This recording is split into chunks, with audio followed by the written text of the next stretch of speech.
எல்லோருக்கும் வணக்கங்க. நான் நவநீத குருக்கள் பேசுகிறேன்.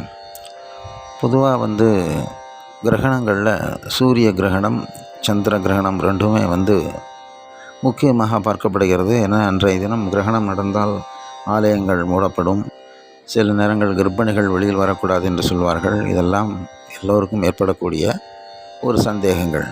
வருகின்ற அக்டோபர் 2ஆம் தேதி இரவு சூரிய கிரகணம் நடப்பதாக நாம் அறிகின்றோம்.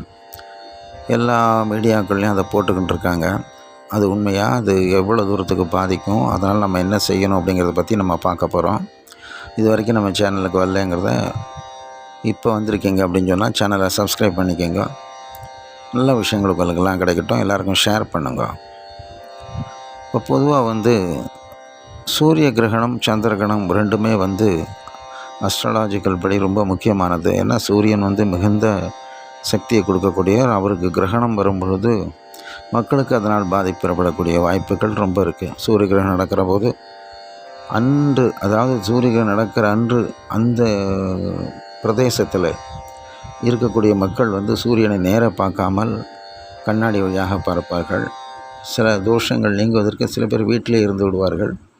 சில நட்சத்திரக்காரர்கள் சாந்தி செய்து கொள்வார்கள்.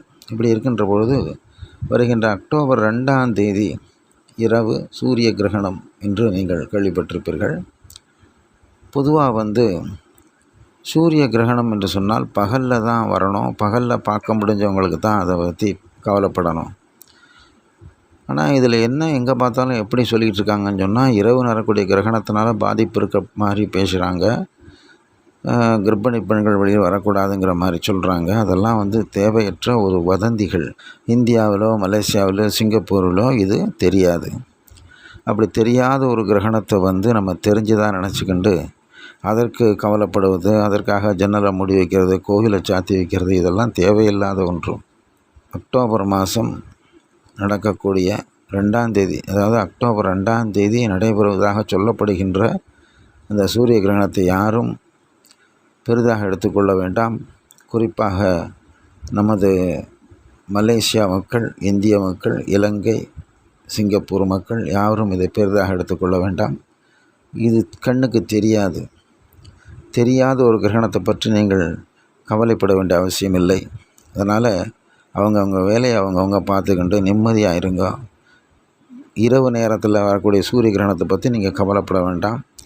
அதனால் நிம்மதியாக இறைவனை வேண்டிக் கொண்டு நீங்கள் அன்று இரவு பகவானை வேண்டிக் கொண்டு திருநீர் அணிந்து கொண்டு தூங்குங்கள். நிம்மதியாக எல்லாம் வல்ல இறைவன் உங்களுக்கு துணையாக இருப்பான். வதந்திகளை நம்ப வேண்டாம்.